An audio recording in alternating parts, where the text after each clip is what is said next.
influence of drugs or alcohol that impaired your ability to understand what you were doing? It could have been medication, yes. Okay. What medications were you taking in about January of 2003? Could have easily have been pain medication because I had some serious injuries on tour. Okay. On what tour? I had a serious fall. I'm not sure it was the tour. It was a show that we did, a benefit show. And I had an accident also at home. So I'm sure it's something to do with that. Okay. And so is it your testimony today that you gave a power of attorney to Dieter Wiesner and Raoul Conitzer when you were under the influence of prescription medication? Could have been, probably. So that's probably? Probably, yes, probably. Were you impaired by the taking of prescription medications or something else at the time you signed these two documents? Could have been.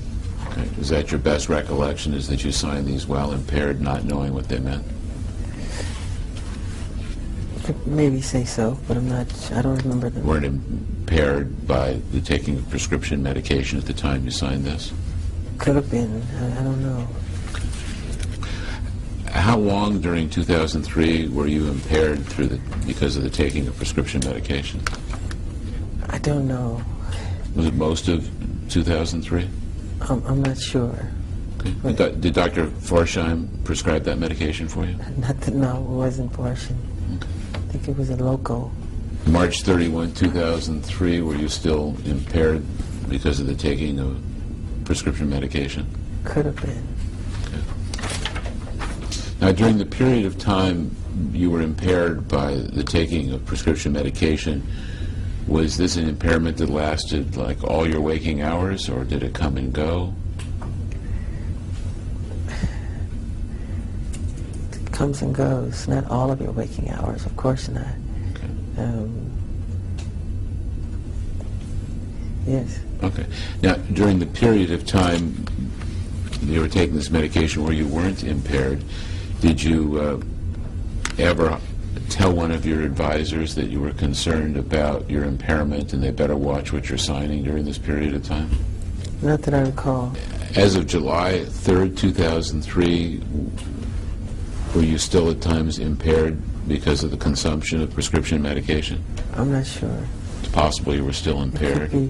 Could be. Do you think you were impaired when you remember writing, I'm sorry, do you think you were impaired when you wrote MJ Decide? I don't know. Okay.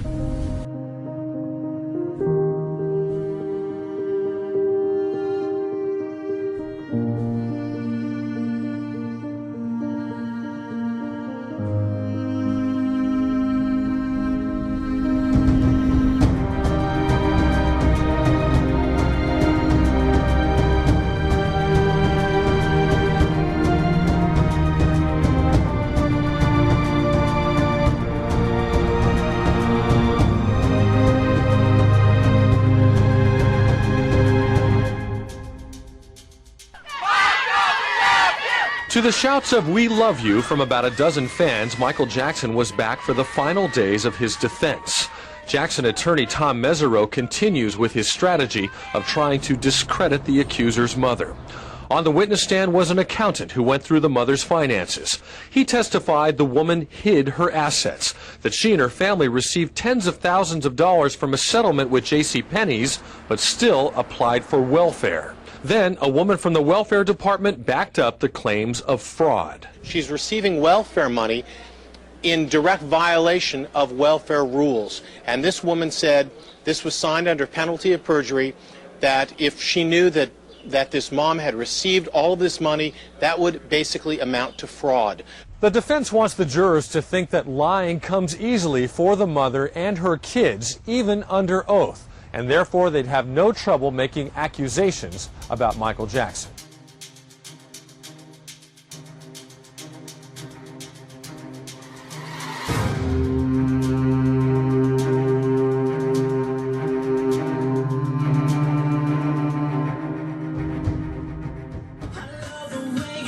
But nothing weekend was more thrilling than a phone call he received in the spring of 2009. The conversation went a little something like this. Hello? Hey. Hey. How are you? I'm fine. Who's this? Mike. Mike who? Michael Jackson. Funny. Click. I figured that it was somebody playing. He called back. This is Michael Jackson. Yeah, how are you? I'm fine. At that point when I realized it was him, I was like, how are you, man? What's going on? What you want to talk about? He told me if I'm about to do another album, I want to work with you. Michael always wanted the best for himself. So he went to the best to get whatever it was he needed. I met up in New York, then he smiles and gives me a hug. He goes, you know what my favorite song of yours is? Please don't worry about me, I'm fine. And started singing my damn song. I almost lost it at that point. I maintained, but inside I was jumping around like a 6-year-old girl. It was bad. It was really, really bad. For Neyo, working with his childhood hero was a dream come true. He talked about the kind of music he wanted to do, what he wanted it to sound like. So for a long time, I would send him a couple ideas. He would call me back and go, I really like number 1. I think the hook on number 2 could be a little stronger. And I was like, I feel you. But on June 25th, 2009, his collaboration with the King of Pop was cut tragically short. If this was put in your hands, would you have taken 6 months off of your life to give Michael Jackson another 2 years? Absolutely. Absolutely. That's crazy. 1 week after Michael's death, Neyo paid tribute at the BET Awards with a stirring performance of Lady in My Life.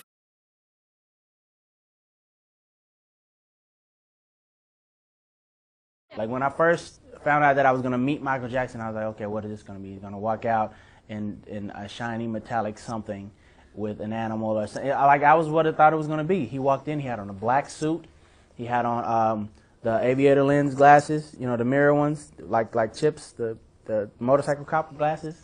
That was the weirdest thing about the whole instance. He kept them on the whole time we were there, even though we were inside and there was no sunlight. He kept those on. But other than that, regular guy, regular conversation. I really like your music. One thing that I really found interesting about him is that he views music the same way I do. Like music to me is like shapes and colors. Different melodies become shapes and colors. I know it sounds weird. But he views music the exact same way. Like he said it before I could say it. And that just kind of, you know, kind of inside I went, okay, good, I'm on the right path. I'm on the right path. Yeah.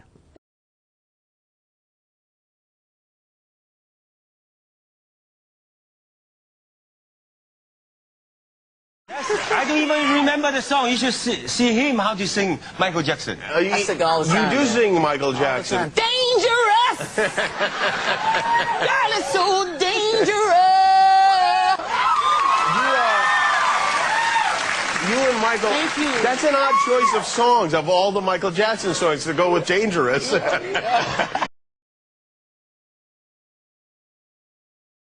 You're the one that bought Dangerous. Do you keep in touch with Michael? Do you talk to him regularly? I see him every blue moon because he's all over the world. Sometimes we bump into each other when we're traveling. Like we bumped into last time we was in London, and I knew Michael was in the hotel because everybody was outside yelling, Michael, Michael! And I was mad because my window, they was yelling in my window. I said, Michael's on the other side of the hotel. Now, I got to get some sleep. I got an interview in the morning. Have you introduced Jackie to Michael yet? I don't know. I don't know. Michael wanted to meet Jackie, though. He always said me, I want to meet Jackie. He did call me. He did call me one time. Really? I was just sleeping. He called my assistant to answer the phone. Can I have a who's speaking? This is Michael. My assistant. Michael what? Michael Jackson. Okay. Sorry. Then I hang up the phone. Then afternoon I wake up because I'm in a late night show. Then I wake up. You know, Big Brother. They call me Big Brother. You know who? Michael Jackson. I said no. Yes. Michael Jackson called. I said, why don't you call me? Why don't you call me? He talked so low, he probably thought somebody was playing on the phone. Yeah, well, it could have been Michael. That could have been the case. Speak up, Michael Jackson. Critter, beat it. Well. Yeah.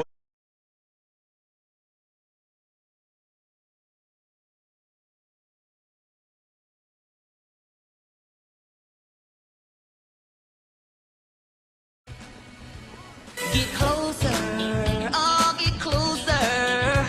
I'm burning now. Just love me till you don't know. the 4 stumps. Don't stop till you get enough. Keep on to the 4 stars up. Don't stop till you get enough. Keep on to the 4 steps up. Oh, come on, girls. Come on to the 4 steps.